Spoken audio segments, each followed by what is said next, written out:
നിങ്ങൾ എപ്പോഴെങ്കിലും ഈ കേരള മോഡലിനെ കുറിച്ച് കേട്ടിട്ടുണ്ടോ? കൃത്യമായിട്ട് പറഞ്ഞാൽ 2020-21 കാലഘട്ടത്തിൽ, അതായത് ലോകം മുഴുവന് കോവിഡ് പാൻഡമിക്കിൽ പകച്ചു നിൽക്കുന്ന സമയം, അന്ന് BBC, New York Times, Al Jazeera തുടങ്ങിയ വലിയ ഇന്റർനാഷണൽ മീഡിയകളൊക്കെ കേരളത്തിന്റെ കോവിഡ് പ്രതിരോധത്തെ പുകഴ്ത്തിക്കൊണ്ട് റിപ്പോർട്ടുകൾ നൽകിയായിരുന്നു. ഈ റിപ്പോർട്ടുകളെല്ലാം ഒരാളുടെ പേര് മാത്രം വീണ്ടും വീണ്ടും ഉയർന്നു കേട്ടു: കേരള മുഖ്യമന്ത്രി പിണറായി വിജയൻ. ലോകം മുഴുവൻ പഠിക്കേണ്ട രീതിയിൽ ഒരു മഹാമാരിയെ എങ്ങനെ നേരിടാമെന്ന് കാണിച്ചു കൊടുത്ത വ്യക്തി. പക്ഷേ കഥ അവിടെ തീരുന്നില്ല. ഇതിനൊരു മറുവശം കൂടിയുണ്ട്. ഇതേ സമയത്താണ് കേരളത്തെ പിടിച്ചുകുലുക്കിയ ഒരു വലിയ ഗോൾഡ് സ്മഗ്ലിംഗ് കേസ് പുറത്തു വരുന്നത്. മുഖ്യമന്ത്രിയുടെ സ്വന്തം ഓഫീസിലെ ഏറ്റവും അടുത്ത ഉദ്യോഗസ്ഥൻ, അദ്ദേഹത്തിന്റെ പ്രിൻസിപ്പൽ സെക്രട്ടറി സസ്പെൻഷനിലാവുന്നു. പിന്നെ ഒരു വർഷം കഴിയുന്നതിന് മുമ്പ് മറ്റൊരു വാർത്ത വരുന്നു: പിണറായി വിജയന്റെ മകളുടെ IT കമ്പനിക്ക് ഒരു സർക്കാർ സ്ഥാപനത്തിൽ നിന്ന് കോടികളുടെ കോൺട്രാക്ട് കിട്ടിയിരിക്കുന്നു. ഒരു വശത്ത് ഇന്റർനാഷണൽ ലെവലിൽ കിട്ടുന്ന വലിയ അംഗീകാരങ്ങൾ, മറുവശത്ത് സ്വന്തം ഫാമിലിക്കെതിരെ വരെ ഉയരുന്ന അഴിമതി ആരോപണങ്ങൾ. എങ്ങനെയാണ് ഇങ്ങനെയുള്ള രണ്ട് വിപരീത കാര്യങ്ങൾ ഒരാളിൽ തന്നെ സംഭവിക്കുന്നത്? ഈ വൈരുദ്ധ്യങ്ങളുടെ പിന്നിലെ മനുഷ്യനെ മനസ്സിലാക്കണമെങ്കിൽ നമ്മൾ കുറച്ചധികം പിന്നോട്ട് പോകേണ്ടി വരും. 1945 കണ്ണൂരിലെ പിണറായി എന്ന ചെറിയ ഗ്രാമത്തിലേക്ക് നമുക്ക് നോക്കാം. 1945 മുതൽ 62 വരെയുള്ള ആ കാലഘട്ടം പട്ടിണിയും അതിജീവനമാണ് ആ കാലത്തിന്റെ അടയാളം. 1945 മെയ് 24 ആ കുട്ടി ജനിക്കുന്നത്. കടുത്ത ദാരിദ്ര്യത്തിൽ തകർന്നുപോയ ഒരു കുടുംബം. അച്ഛൻ മുണ്ടയിൽ കോരൻ, അമ്മ കല്യാണി. അവർക്ക് 14 മക്കളായിരുന്നു. ആ 14 പേരിൽ വെറും 3 പേര് മാത്രമാണ് ആ കുട്ടിക്കാലം അതിജീവിച്ചത്. ബാക്കിയുള്ളവർ ഒന്നെങ്കിൽ അസുഖം വന്നോ അല്ലെങ്കിൽ പോഷകാഹാരക്കുറവ് കൊണ്ടോ ഒക്കെ മരിച്ചുപോയി. 20-ാം നൂറ്റാണ്ടിന്റെ പകുതിയിൽ കേരളത്തിലെ ഗ്രാമീണ ദാരിദ്ര്യം എത്രത്തോളം ഭീകരമായിരുന്നു എന്നതിന്റെ ഒരു സാധാരണമായിട്ടുള്ള ഒരു തെളിവാണ് ആ കുടുംബം. അതിനിടയിൽ അച്ഛൻ മരിക്കുന്നു. അതോടെ ആ കുടുംബം സാമ്പത്തികമായിട്ട് പാടെ തകർന്നു. ആ പ്രായത്തിലുള്ള കുട്ടികൾ സ്കൂളിൽ പോകേണ്ട സമയത്ത് കൊച്ചു വിജയന് നെയ്ത്തുശാലയിൽ ജോലിക്ക് പോകേണ്ടി വന്നു. കഠിനമായിട്ടുള്ള അധ്വാനമായിരുന്നു അത്. ഒരു നേരം ഭക്ഷണം കഴിക്കാൻ വേണ്ട വക പോലും ആ പണിയിൽ നിന്ന് കിട്ടുമായിരുന്നില്ല. പക്ഷേ ആ കുട്ടിയുടെ ഉള്ളിൽ എന്തോ ഒന്നുണ്ടായിരുന്നു, ഒരു വലിയ ലക്ഷ്യം, അല്ലെങ്കിൽ അറിവിനോടുള്ള ഒരു ദാഹം. ആ പട്ടിണിക്കൊന്നും തോൽപ്പിക്കാൻ പറ്റാത്ത ഒന്നായിരുന്നു അത്. എങ്ങനെയൊക്കെയോ കഷ്ടപ്പെട്ട് കുടുംബത്തിന്റെ വലിയ ത്യാഗങ്ങളിലൂടെ വിജയൻ സ്കൂൾ വിദ്യാഭ്യാസം പൂർത്തിയാക്കി. അതിനുശേഷം തലശ്ശേരി ബ്രണ്ണൻ കോളേജിൽ എക്കണോമിക്സിൽ പ്രീ യൂണിവേഴ്സിറ്റി കോഴ്സിന് ചേർന്നു. ഒരു നെയ്ത്തു തൊഴിലാളിയുടെ മകനെ ഒരു ഗ്രാമത്തിൽ നിന്ന് വന്ന് ഇത്രയും പഠിക്കുക എന്നത് അന്നത്തെ കാലത്ത് ഒരു അത്ഭുതം തന്നെയാണ്. വലിയൊരു സോഷ്യൽ ഗ്രോത്തിന്റെ തുടക്കമായിരുന്നു അത്. വിപ്ലവാത്മകമായ ചിന്തകൾക്ക് ഇങ്ങനെയുള്ള വളർച്ച വലിയൊരു കാരണമാകും. അവിടെ വെച്ച് പഠനം എന്നത് ഒരു മോചനമായും നോളജ് എന്നത് പവറായും അയാൾ തിരിച്ചറിഞ്ഞു. പക്ഷേ ബ്രണ്ണൻ കോളേജിൽ വെച്ച് പഠനം മാത്രമല്ല നടന്നത്. അവിടെ വെച്ചാണ് ആ കുട്ടി തൻ്റെ ഐഡിയോളജി കണ്ടെത്തുന്നത്. 60കളുടെ തുടക്കം കേരളത്തെ സംബന്ധിച്ച് വലിയൊരു രാഷ്ട്രീയ മാറ്റങ്ങളുടെ കാലമായിരുന്നു. ഇന്ത്യ ഒരു പുതിയ രാജ്യം. കമ്മ്യൂണിസം ഇന്നത്തെ പോലെ ഒരു തെരഞ്ഞെടുപ്പ് രാഷ്ട്രീയം മാത്രമായിരുന്നില്ല അന്ന്. അതൊരു വിപ്ലവമായിരുന്നു. യുവാക്കളുടെ ഉള്ളിൽ കത്തുന്ന ഒരു ആവേശം. അന്ന് സ്റ്റുഡൻസ് യൂണിയനുകൾ എന്ന് പറഞ്ഞാൽ വെറും വിനോദത്തിനുള്ളതായിരുന്നില്ല, അതൊരു ആശയപരമായിട്ടുള്ള യുദ്ധക്കളമായിരുന്നു. പിണറായി വിജയൻ ആവേശത്തോടെ സ്റ്റുഡൻറ് പൊളിറ്റിക്സിലേക്ക് ഇറങ്ങി. കേരള സ്റ്റുഡൻസ് ഫെഡറേഷന്റെ പ്രസിഡന്റായിട്ട് മാറുകയും ചെയ്തു. പിന്നീട് കേരള സോഷ്യലിസ്റ്റ് യൂത്ത് ഫെഡറേഷന്റെയും പ്രസിഡന്റായി. ഇതൊന്നും വെറും പദവികളായിരുന്നില്ല, വലിയൊരു ഓർഗനൈസേഷനെ നയിക്കാനുള്ള യഥാർത്ഥ പവർ തന്നെയായിരുന്നു. 1964 തന്റെ 19ാമത്തെ വയസ്സിൽ പിണറായി വിജയൻ CPM-ൽ ഫോർമലായിട്ട് മെമ്പർഷിപ്പ് എടുത്തു. വെറും ഒരു പാർട്ടി മെമ്പറായിട്ടല്ല അദ്ദേഹം വന്നത്, കൃത്യമായ ഐഡിയോളജിയിലുള്ള വിശ്വാസത്തോടെയായിരുന്നു. അതിന്റെ ഫലം 4 വർഷം കഴിഞ്ഞപ്പോൾ കണ്ടു. 1968 24-ാം വയസ്സിൽ അദ്ദേഹം കണ്ണൂർ ജില്ലാ കമ്മിറ്റിയിലെത്തി. ഇത്രയും വേഗത്തിൽ ഒരാൾ പാർട്ടിയുടെ ഉന്നത സ്ഥാനങ്ങളിൽ എത്തുന്നത് ഒന്ന് ആലോചിച്ചു നോക്കും. അതൊരു കാര്യം വ്യക്തമാക്കുന്നുണ്ട്: ഈ മനുഷ്യന് ഒരു ഓർഗനൈസേഷണൽ ബുദ്ധി തന്നെയുണ്ട് എന്നുള്ളത്. വെറുതെ പാർട്ടിയിൽ ചേരുകയല്ല, മറിച്ച് ആളുകളെ സംഘടിപ്പിക്കാനും നയിക്കാനും കഴിവുള്ള ഒരാളാണെന്ന് പാർട്ടി തിരിച്ചറിഞ്ഞു. 70കളുടെ തുടക്കമായപ്പോഴേക്കും കേരളത്തിലെ കമ്മ്യൂണിസ്റ്റ് വിദ്യാർത്ഥി പ്രസ്ഥാനത്തിന്റെ ഏറ്റവും പ്രധാനപ്പെട്ട മുഖങ്ങളിൽ ഒന്നായിട്ട് പിണറായി വിജയൻ മാറി. പക്ഷേ 1970 എല്ലാം മാറ്റിമറിച്ചു. അദ്ദേഹം ഇലക്ട്രൽ പൊളിറ്റിക്സിലേക്ക് കടക്കുകയാണ്. 1970 അദ്ദേഹം നിയമസഭയിലേക്ക് തെരഞ്ഞെടുക്കപ്പെട്ടു. അന്ന് അദ്ദേഹത്തിന് 25 വയസ്സ് മാത്രമാണ് പ്രായം. ഒരു സാധാരണ നെയ്ത്തുതൊഴിലാളിയുടെ മകനെ കേരളത്തിന്റെ നിയമസഭയിൽ ചെന്ന് ഇരിക്കുന്നു. അയാൾക്ക് അവിടെ സീറ്റ് ലഭിക്കുന്നു. ആർക്കും വലിയൊരു വിജയമായിട്ട് തോന്നുന്ന കാര്യം. പക്ഷേ പിണറായിയെ സംബന്ധിച്ച് അതൊരു അംഗീകാരമായിരുന്നു. സിസ്റ്റത്തിനുള്ളിൽ നിന്നുകൊണ്ട് തന്നെ വലിയ മാറ്റങ്ങൾ സാധ്യമാണ് എന്ന ബോധം. അദ്ദേഹം പിന്നീട് പലതവണ MLA ആയിട്ട് മാറി. പാവപ്പെട്ടവരുടെ ശബ്ദമായിട്ട് അദ്ദേഹം അറിയപ്പെട്ടു. അഴിമതിക്കെതിരെയും ചൂഷണത്തിനെതിരെയും സംസാരിച്ചു. പറഞ്ഞ കാര്യങ്ങൾ ആവർത്തിക്കുന്ന ഒരു ആദർശമുള്ള കമ്മ്യൂണിസ്റ്റ് പേര് അദ്ദേഹം ഉണ്ടാക്കിയെടുത്തു. അപ്പോഴാണ് 1975 വരുന്നത്. പ്രധാനമന്ത്രി ഇന്ദിരാഗാന്ധി നാഷണൽ എമർജൻസി പ്രഖ്യാപിക്കുന്നു. ജനാധിപത്യ അവകാശങ്ങളെല്ലാം നിഷേധിക്കപ്പെടുന്നു. പ്രതിപക്ഷ നേതാക്കളെ കള്ളക്കേസുകൾ ഉണ്ടാക്കി ജയിലിലടക്കുന്നു.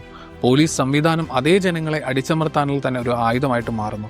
അന്ന് അറസ്റ്റ് ചെയ്യപ്പെട്ട ആദ്യ 10 പ്രതിപക്ഷ MLA-മാരിൽ ഒരാളായിരുന്നു പിണറായി വിജയൻ. ക്രൂരമായിട്ടുള്ള MISA നിയമപ്രകാരം അദ്ദേഹത്തെ കോഴിക്കോട് പോലീസ് സ്റ്റേഷനിൽ കൊണ്ടുപോയി. പിന്നീട് അവിടെ നടന്നത് രേഖകളിലൊക്കെ വളരെ സിമ്പിൾ ഭാഷയിലാണ് എഴുതിയിരിക്കുന്നത്. പക്ഷേ അത് അദ്ദേഹത്തിന്റെ ജീവിതത്തിലെ ഏറ്റവും ക്രൂരമായിട്ടുള്ള നിമിഷമായിരുന്നു. ലോക്കപ്പിലേക്ക് 2 പോലീസുകാർ കയറി വന്നു. യാതൊരു പ്രകോപനവുമില്ലാതെ, ചോദ്യം ചെയ്യലുകൾ ഒന്നുമില്ലാതെ അവർ അടിക്കാൻ തുടങ്ങി. കൃത്യമായ പ്ലാനോടെ ഏകദേശം 15-20 മിനിറ്റ് നേരം അവർ ക്രൂരമായിട്ട് തല്ലി. അതിനുശേഷം സർക്കിൾ ഇൻസ്പെക്ടറും മറ്റും ഓഫീസർമാരും വന്നു. 5 പേര് ചേർന്ന് വീണ്ടും ഉപദ്രവിച്ചു. നീ ഓഫീസർമാരെ കുറിച്ച് സംസാരിക്കുമോ, മന്ത്രിമാരെ കുറിച്ച് സംസാരിക്കുമോ എന്ന് ചോദിച്ചായിരുന്നു ആ ചവിട്ടും അടിയും. കണ്ണൂർ സെൻട്രൽ ജയിലിലേക്ക് മാറ്റുമ്പോൾ അദ്ദേഹത്തിന്റെ ശരീരം മുഴുവൻ പരിക്കുകളാൽ നിറഞ്ഞിരിക്കുകയായിരുന്നു. ജയിൽ സൂപ്പർവൈസറോട് ഈ പരിക്കുകളൊന്ന് ഒഫീഷ്യൽ റെക്കോർഡിൽ എഴുതണമെന്ന് അദ്ദേഹം ആവശ്യപ്പെട്ടു. പക്ഷേ കിട്ടിയ മറുപടി എന്താണെന്നോ, പുറമേക്ക് ചോര പൊടിയുന്ന വലിയ മുറിവുകളില്ലെങ്കിൽ ഞങ്ങൾക്കത് എഴുതാൻ പറ്റില്ല എന്നതാണ്. സിസ്റ്റം എപ്പോഴും അങ്ങനെയാണ്. അത് അതിനെ തന്നെ പ്രൊട്ടക്ട് ചെയ്യും. നിയമസഭ പിരിച്ചുവിടുന്നതുവരെ അദ്ദേഹം ജയിലിൽ കടന്നു. 2 വർഷം കഴിഞ്ഞ് 1977 ജനാധിപത്യം തിരിച്ചു വന്നപ്പോൾ നിയമസഭയിൽ അദ്ദേഹം നടത്തിയ ഒരു പ്രസംഗമുണ്ട്. ചരിത്രപരമായിട്ടുള്ള പ്രസംഗം എന്ന് പറയാൻ. താൻ അനുഭവിച്ച ഓരോ ഉപദ്രവങ്ങളും അദ്ദേഹം കൃത്യമായിട്ട് വിവരിച്ചു. സഭയാകെ നിശബ്ദമായി പോയി. അത് വെറുമൊരു പേഴ്സണൽ പരാതിയായിരുന്നില്ല, അത് ഭരണകൂടത്തിന്റെ ക്രൂരതയ്ക്കെതിരെയുള്ള ഒരു സ്റ്റേറ്റ്മെന്റ് ആയിരുന്നു. ചെറുത്തുനിൽപ്പിന്റെ വിലയെക്കുറിച്ചുള്ള ഓർമ്മപ്പെടുത്തലുകളായിരുന്നു. ആ പ്രസംഗത്തിന് ശേഷം പിണറായി വിജയൻ മറ്റൊരാളായിട്ട് മാറുകയായിരുന്നു. അദ്ദേഹം ഒരു സിംബലായിട്ട് മാറി. പവറിനെതിരെ പോരാടുന്ന ഒരു പ്രതിരോധത്തിന്റെ അടയാളം. നമുക്കിനി 1996-2000 കാലഘട്ടത്തിലേക്ക് വരാം. അദ്ദേഹത്തിന്റെ മിനിസ്റ്റർ വർഷങ്ങൾ. 1996 ആയപ്പോഴേക്കും അദ്ദേഹം വെറുമൊരു ആക്ടിവിസ്റ്റ് അല്ല, ഒരു സീനിയർ പാർട്ടി ലീഡറാണ്. EK നായനാർ ഗവൺമെന്റ് അധികാരത്തിൽ വന്നപ്പോൾ വൈദ്യുതി വകുപ്പും സഹകരണ വകുപ്പും പിണറായി വിജയനെ ഏൽപ്പിച്ചു. ചെറിയ പോസ്റ്റുകളല്ല ഇത്. കേരളത്തിലെ ഇലക്ട്രിസിറ്റി സെക്ടർ എന്ന് പറയുന്നത് വളരെ കോംപ്ലക്സ് ആയിട്ടുള്ള ഒന്നാണ്. അവിടെ ഓരോ രൂപ ചെലവാക്കുന്നതും ഓരോ ഡിസിഷനും ലക്ഷക്കണക്കിന് ആളുകളെ ബാധിക്കുന്നതാണ്. ചലഞ്ചുകൾ ഒരുപാടുണ്ടായിരുന്നു. പഴയ KCB സൗകര്യങ്ങൾ നവീകരിക്കേണ്ടതുണ്ട്. ഹൈഡ്രോ ഇലക്ട്രിക് പ്ലാന്റുകൾ പുതിയ രൂപം നൽകണം. പുതിയ എനർജി കപ്പാസിറ്റി സ്റ്റേറ്റിന് ആവശ്യമായിരുന്നു. ഈ സമയത്താണ് കാനഡയിലെ SNC ലാവലിൻ എന്ന വലിയ കൺസ്ട്രക്ഷൻ കമ്പനി വരുന്നത്. 1995-96 കാലത്ത് പള്ളിവാസൽ, ചെങ്കുളം, പന്നിയാർ എന്നീ വൈദ്യുത പദ്ധതികളുടെ നവീകരണത്തിനായി അവരുമായിട്ട് കരാർ ഒപ്പിട്ടു. വലിയ പ്രൊജക്ടുകളായിരുന്നു അത്.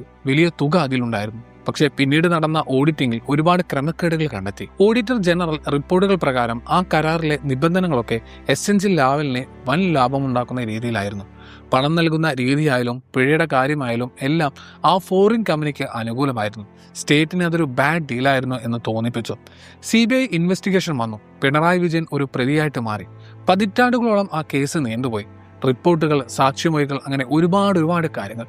ഒടുവിൽ 10 വർഷത്തിന് ശേഷം വിചാരണ കോടതി പിണറായി വിജയനെ കുറ്റവിമുക്തരാക്കി. പിന്നീട് ഹൈക്കോടതിയും ആ തീരുമാനം ശരിവെച്ചു. പക്ഷേ CBI സുപ്രീം കോടതിയിൽ അപ്പീൽ പോയി. ആ കേസ് ഇന്നും അവിടെ പെൻഡിങ് ആണ്. ഇത് തുടങ്ങിയിട്ട് ഇപ്പോൾ 25 വർഷത്തിന് മുകളിലായി. ഇവിടെ ഒരു കാര്യം നമ്മൾ ശ്രദ്ധിക്കണം. 2 കോടതികൾ അദ്ദേഹത്തെ വെറുതെ വിട്ടതാണ്. പക്ഷേ ആ കേസ് ഇന്നും ക്ലോസ് ആയിട്ടില്ല. ആ അഴിമതി ആരോപണം ഒരിക്കലും ഇല്ലാതായിട്ടില്ല. അദ്ദേഹത്തിന്റെ മുകളിൽ അതൊരു മേഘം പോലെ തൂങ്ങി നിൽക്കുന്നുണ്ട്. അദ്ദേഹത്തെ അനുകൂലിക്കുന്നവർ പറയുന്നത് രാഷ്ട്രീയ വേട്ടയാടലാണ് എന്നാണ്. ഡൽഹി ഏജൻസികൾ ഒരു കമ്മ്യൂണിസ്റ്റ് ചീഫ് മിനിസ്റ്ററെ മനഃപൂർവ്വം കൊടുക്കാൻ നോക്കുന്നു എന്നുള്ളതാണ്. എന്നാൽ വിമർശകർ ചോദിക്കുന്നത് എന്തുകൊണ്ടാണ് ഈ കേസ് ഇത്രമാത്രം തർക്ക വിഷയമായത് എന്നുള്ളതാണ്. എന്തുകൊണ്ടാണ് ഇത് ഇത്രയും കാലം നീണ്ടുപോകുന്നത്?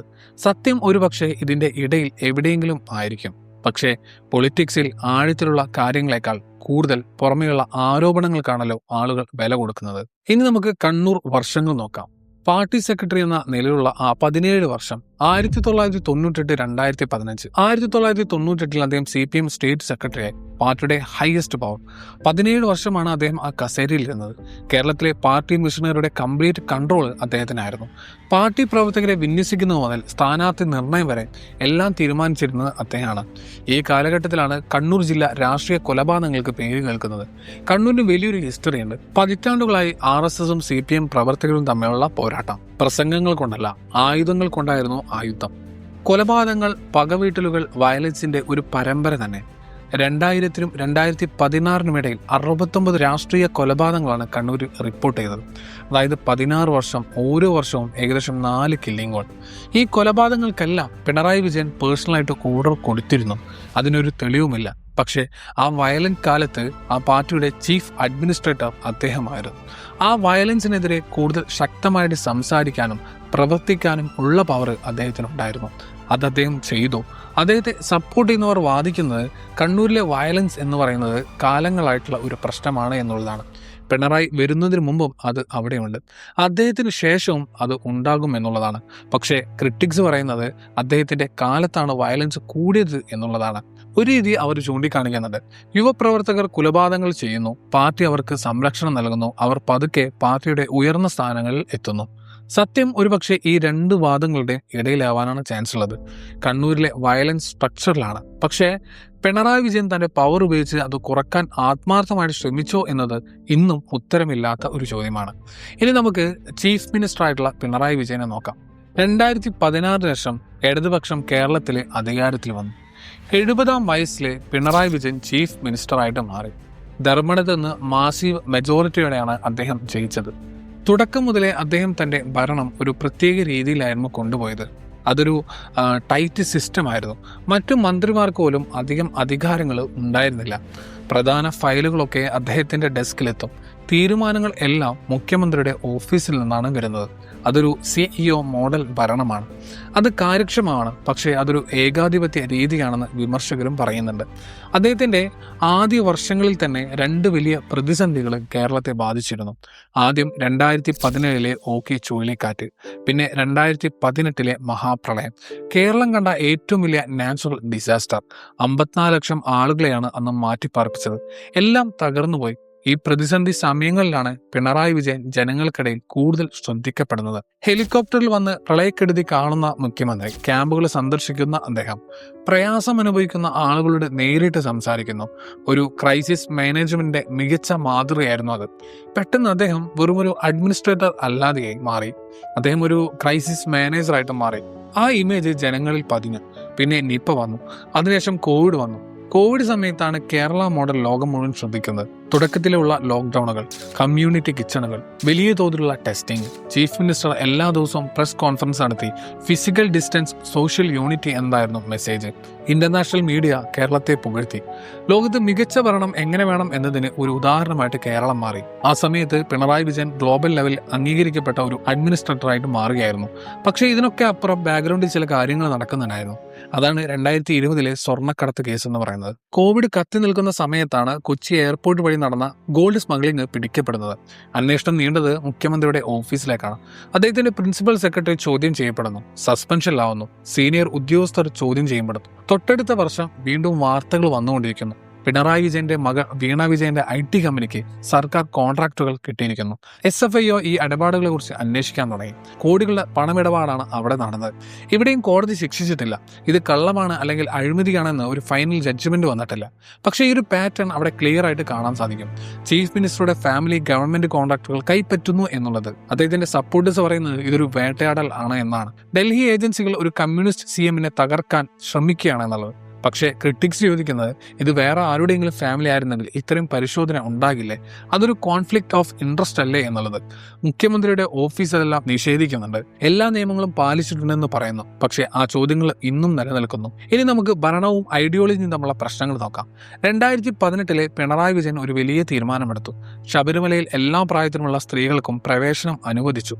കോടതി വിധി നടപ്പിലാക്കുക എന്നത് തന്റെ ഡ്യൂട്ടിയാണെന്ന് അദ്ദേഹം വിശ്വസിച്ചു. പക്ഷേ ശബരിമല എന്നത് പറയുന്നത് വെറുമൊരു അമ്പലമല്ല, കോടിക്കണക്കിന് ആളുകളുടെ വിശ്വാസമാണ്. കേരളത്തിലെ ഹിന്ദുക്കൾക്ക് അതൊരു പവിത്രമായിട്ടുള്ള ആചാരമാണ്. ഗവൺമെന്റ് പോലീസിനെ ഉപയോഗിച്ച് സ്ത്രീകളെ അമ്പലത്തിൽ എത്തിക്കാൻ ശ്രമിച്ചു. കേരളം കണ്ട ഏറ്റവും വലിയ പ്രതിഷേധങ്ങൾ അവിടെ ഉണ്ടായി. തെരുവുകളിൽ സമരങ്ങൾ നടന്നു.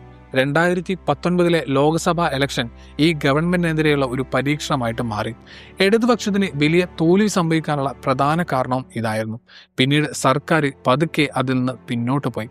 ഞങ്ങൾ തെറ്റാണ് ചെയ്തത് എന്ന് അവർ പറഞ്ഞു. പക്ഷേ സ്ത്രീകളെ സഹായിക്കുന്നത് നിർത്തി.